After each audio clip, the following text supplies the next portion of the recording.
तो मैं हूं पवन कुमार। मैं बनारस से बोल रहा हूं। पिछले कुछ दिनों में झारखंड से खबर आती है कि जेएसएससी का एग्ज़ाम कैंसिल कर दिया गया है। जैसे मैं जेएसएससी एग्ज़ाम कैंसिल होने की खबर सुनता हूं, मेरे दिमाग में, मेरे मस्तिष्क में एक चीज़ चलना शुरू हो जाता है कि आखिर उन विद्यार्थियों पर क्या गुजरता है जो दिन रात मेहनत करके, जो दिन रात महीनों महीनों सालों सालों सेंट्रल लाइब्रेरी में पढ़ते हैं, और जब इतनी मेहनत करने के बाद वो एग्ज़ाम को फाइट करते हैं, एग्ज़ाम निकालते हैं और अंततः अपना नाम को मेरिट लिस्ट में देखते हैं, लेकिन इसके बावजूद भी उसका सिलेक्शन नहीं हो पाता है, एग्ज़ाम कैंसिल हो जाता है। आखिर एग्ज़ाम कैंसिल होने से जो लीगल विद्यार्थी हैं उनका करियर पर क्या प्रभाव पड़ता है, ये बात सोचने वाली है। ये बात बहुत ज़्यादा संगीन है, ये बात बहुत ज़्यादा गंभीर है। मैं बात करना चाहता हूँ कि झारखंड के भ्रष्ट अधिकारियों की, जिनकी भ्रष्टता के कारण आज कई सैकड़ों हज़ारों विद्यार्थियों को अपनी ज़िंदगी में फिर से संघर्ष करने की ज़रूरत पड़ गई है। जब झारखंड में किसी भी एग्ज़ाम की नोटिफिकेशन जारी होता है तो वहाँ के अधिकारी, झारखंड के भ्रष्ट अधिकारी सबसे पहले पेपर लीक करवाने के चाल चलते हैं और कई ऐसे विद्यार्थियों को अपने झांसे में ले आते हैं और उनसे पैसे ऐंठ कर उन्हें क्वेश्चन मुहैया कराई जाती है और फिर क्वेश्चन लीक हो जाता है। झारखंड में ऐसा एक भी एग्ज़ाम नहीं है जो लीक हुए बगैर अपने अंतिम परिणाम तक पहुंचती है।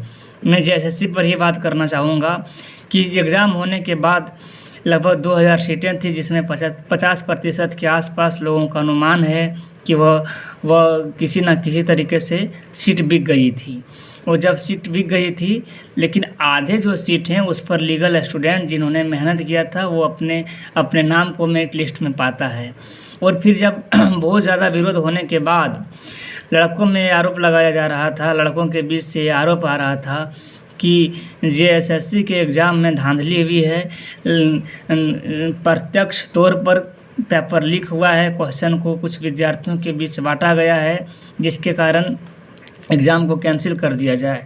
और जब कैंसिल होता है एग्ज़ाम तो समझ में आता है कि जो भ्रष्ट विद्यार्थी हैं, जो पैसे देकर नौकरी लेना चाहते हैं, उसके लिए तो खैर कैंसिल होना ही था। लेकिन एक दूसरे पक्ष पर भी बात करना बहुत ज़रूरी है। वैसे लगभग 1000 विद्यार्थी जो मेहनत करके अपने नाम को मेरिट लिस्ट तक पहुंचाया था, उन पर क्या गुजरता होगा। एक तो झारखंड किसी भी एग्ज़ाम को फाइनल तक पहुंचाने में, उसका सिलेक्शन प्रक्रिया होने में 2 साल, 3 साल, 5 साल का भी समय लेता है। वो विद्यार्थी जो 2016 में अपना फॉर्म भरता है और नियमित तरीके से पढ़ाई करते हुए अपने आप को सिलेक्शन के तौर पर देखता है, सिलेक्टेड कैंडिडेट के तौर पर देखता है, उसे सेलेक्ट होता भी है, लेकिन अंतिम में एग्ज़ाम कैंसिल कर दिया जाता है। और एग्ज़ाम के कैंसिल होने से उन बच्चों पर क्या गुजरता होगा, उसकी मानसिक, उनकी शारीरिक स्थितियाँ क्या होती होंगी, उनके घर वालों पर क्या गुजरता होगा, ये सोचने वाली बात है।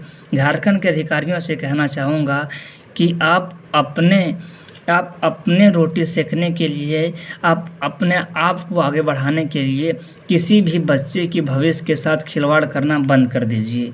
जब तक आप भ्रष्टता में लिप्त रहेंगे, झारखंड का कल्याण नहीं हो सकता है। झारखंड के अधिकारी बच्चों के भविष्य बिगाड़ने के लिए नहीं, बल्कि भविष्य संवारने के लिए होने चाहिए।